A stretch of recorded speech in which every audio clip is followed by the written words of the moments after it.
నేనేమంటున్నా అంటే ఈ 15 నెలలల్లా మీరు వచ్చినట్టు అప్పులు తీసుకుపోయి పెద్ద కాంట్రాక్టర్లకు ఇచ్చారు. ఇంకా 35 నెలలు మాత్రమే ఉన్నది. కనీసం నెలకొక మంచి పని చేయండి. మీరు ఒక నెలకొక్క మంచి పని అనే ఒక్కటైనా మంచి పని చేయండి. ఈ 15 నెలల్లో చెప్పుకునే స్థాయిలో ఒక్క పని కూడా మీరు చేయలేదు.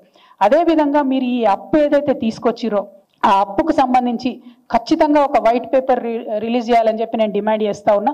ఎందుకంటే 12,000 కోట్లు నెలకు నికరంగా డబ్బులు కనబడుతున్నాయి.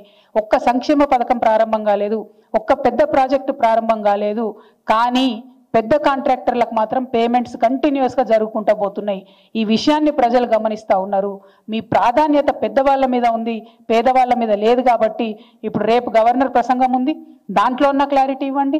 మనకి మొత్తం ఈ మంత్ అంతా కూడా బడ్జెట్ సమావేశాలు ఉంటాయి, దాంట్లో ఉన్న వైట్ పేపర్ పెట్టండి. కానీ ఒక స్పష్టత ఇవ్వండి. ఇవాళ మీరు 1,50,000 కోట్ల అప్పు 15 నెలల్లో తీసుకొస్తే మరి మీ వైఖరి చూస్తుంటే ఇంకొక 3.5 లక్షల కోట్ల అప్పు తెలంగాణ ప్రజలు నెత్తిన మోపేటట్టు కనపడతా ఉన్నది. కానీ దాని నుంచి నిర్మాణాత్మకమైన పని జరుగుతలేదు. నిన్న విలేకరు అడిగిన ప్రశ్నకు తప్పించుకోవడానికి బుకాయి